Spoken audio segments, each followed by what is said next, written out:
Assalamualaikum warahmatullahi wabarakatuh. Halo para ibu menjelajah dan teman-teman semuanya. Terima kasih, selamat datang di Awalo Kita Suara. Edisi ke-6 sebenarnya. Tapi ini adalah edisi pertama untuk Awalo Kita Suara mendatangkan tamu. Nah, kali ini kita udah kedatangan tamu jauh dari Solo.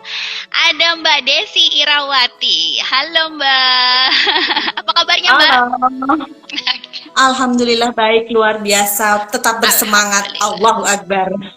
Oke, Mbak Desi ini tinggal di Solo dan ibu dari 2 anak ya. Betul. Kalau boleh tahu usia berapa? Yang gede ini mau 13, yang Ya. kecil ini 9,5 berarti. Oke, wow, udah pada gede-gede ya. Ya, Oke, dan Mbak Desi alhamdulillah. ini merupakan ibu rumah tangga yang luar biasa produktif, punya banyak karya. Nah, salah satunya selain di bidang crafting, bidang olahraga juga ya Mbak, di bidang yoga, juga sekarang aktif di bidang literasi. Nah, aku tertarik sekali ingin ngobrol sama Mbak Desi tentang literasi, pentingnya literasi sejak dini, pentingnya menanamkan literasi sejak dini. Karena kan kita tahu nih bahwa Indonesia ini kan negara dengan pengguna internet terbanyak. Tapi kemampuan literasinya itu belum bagus gitu ya. Nah, kalau boleh tahu, nah literasi ini kan kemampuan yang penting ya Mbak ya, buat kita bisa mengolah informasi yang kita dapatkan gitu dari baca, dari berhitung. Kalau kita nggak punya kemampuan itu kan berarti nantinya kurang bagus gitu ya. Nah, kalau gitu karena Mbak udah punya 2 buah hati, boleh dong hari ini sharing sama kita gimana sih cara Mbak untuk bisa menanamkan literasi, menumbuhkan minat baca pada anak-anak Mbak. Jadi kalau membaca ya, itu berawal dari diri kita sendiri karena saya suka membaca gitu. Jadi hal itu ditularkan kepada anak-anak karena mereka melihat ibunya suka membaca. Kemudian saya suka membacakan cerita kepada mereka ketika mereka belum mengenal huruf, ketika mereka belum mengenal buku, itu saya sudah mendongeng, membacakan, dan itu setiap mau tidur ya, saya rutinkan seperti itu. Jadi lama-lama ya, akhirnya mereka jadi suka buku gitu. Awalnya di situ. Nah, berarti sejak mereka usia berapa tuh kita mulai kenalin buku? Atau sebelum buku atau gimana? Semenjak apa ya? Kalau yang saya ingat itu kecil waktu mereka masih bayi itu ya ada buku-buku untuk bayi kan, ada yang hardcover itu, kemudian lebih besar nanti ada buku yang lain lagi kan, jenis-jenis buku itu ya sesuai dengan usia mereka Oh aja iya ya, gitu. yang Kadang-kadang saya kayak buku bantal gitu-gitu ya, yang ada buku-buku ya. ya betul, buku bantal itu ya dimulai dari situ, Oke. sesuai Nah, usia aja. baik. Nah kan kalau misalnya kalau kita tahu nih anak-anak itu kan sebenarnya kayak lebih happy kalau mereka tuh dikasih HP ya dibanding dikasih buku gitu. Nah gimana Tuh. caranya supaya membuat anak-anak itu tuh seseneng kalau mereka dikasih HP kalau lihat buku gitu Mbak? Itu tantangan kita Iya bersama itu. ya. Jadi apalagi ketika sekolah online itu, nah itu tantangan banget buat orang tua karena mau nggak mau harus ngasih HP ke anak. Padahal ya sebelum ada kelas online itu gitu, anakku itu pegang HP cuman di weekend aja. Jadi kita bikin kesepakatan antara anak-anak dan saya gitu ya, dan itu terbatas banget gitu. Ketika di akhir minggu mereka dikasih HP itu terbatas gitu loh, maksimal Oh 2 kalau jam boleh dan tahu itu mereka dikasih jatah HP-nya berapa hari per jam atau berapa minggu per jam? Berapa jam per minggu gitu maksudnya? kalau apa namanya itu 2 jam. Jadi akhirnya sekarang karena kebutuhan akhirnya kita sepakat antara keluarga, antara bapaknya, saya dan anak-anak untuk 2 jam per hari, tapi itu kita batasin gitu ya. Jadi mereka dikasih jam 2 jam. Terserah mau dipakai 10 menit dulu atau 1 jam atau langsung 2 jam gitu, terserah. Yang penting sehari itu 2 jam. Dan apa yang mereka buka itu kita tahu gitu. Selain game itu bisa dibuka di hari Senin sampai Jumat. Tapi kalau games itu bisa dibukanya cuman Sabtu sama Ahad aja gitu. Oh, Jadi kita pakai aplikasi Family Link itu. oke. Itu sejauh ini masih efektif sih.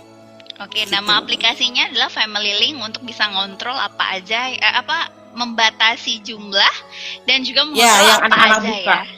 Oke, Family Link itu. oke. Terus kalau Mbak pernah menghadiahkan atau misalnya buku sebagai hadiah nggak kepada anak-anak misalnya atau Sering. oh ya? Jadi kita punya budget khusus ya untuk beli buku. Jadi Ah, ketika anak-anak itu kesukaannya berbeda ya. Jadi kalau anakku yang pertama, yang cowok itu dia suka science gitu. Jadi komik-komik science gitu. Terus ensiklopedia gitu suka dia. Tapi kalau yang ciwi-ciwi nih, yang ciwi-ciwi itu dia suka yang buku-buku ya cewek girly gitu ya. Jadi yang princess kayak gitu. Terus buku-buku yang apa ya, pokoknya girly banget lah. Ini dua orang yang berbeda ini, jadi selera bukunya juga beda. Jadi kita nabung, nanti setiap bulan mereka bisa membeli buku yang mereka suka gitu. Terus tiap seminggu sekali aku juga langganan majalah kan, aku langganan mm, majalah anak-anak tuh Bobo itu. oh, itu setiap seminggu sekali gitu. Jadi mereka memang rutin membaca itu gitu. oke. Kalau misalnya, nah, ketika mereka sudah rutin nih, Mbak, pernah nggak? Ini jujur nih, pernah nggak sih dalam fase kayak maksain anak, ayo kamu harus baca satu buku sehari, pokoknya nggak mau tahu baca bukunya gitu. Pernah nggak? Enggak, Enggak ya? enggak pernah, enggak pernah. Karena udah muncul Karena minat biasanya, ya. iya, ya minat itu memang ditularkan dari sejak saya juga suka membaca gitu ya. Hmm, Dan bapaknya pun suka membaca walaupun kesukaannya kita itu beda-beda gitu. Kayak kalau bapaknya suka komik gitu kan, kalau saya suka novel gitu. Nah, anak-anak juga ternyata punya kesukaan sendiri-sendiri karena melihat orang tuanya juga ya. Bercermin ke orang tuanya mungkin jadi berarti memang gitu. suka itu muncul karena pertama kali melihat apa yang jadi kebiasaan orang tuanya ya, Mbak ya. Oke. Betul. Nah, kalau misalnya kita nih buat para ibu muda yang masih berjuang untuk mengenalkan literasi pada anak kita, hal apa pertama kali yang harus dilakukan?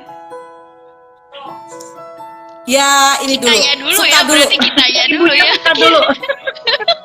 Ibunya membaca dulu deh. Dicontohin dulu anaknya bahwa membaca itu asik loh, membaca itu keren loh.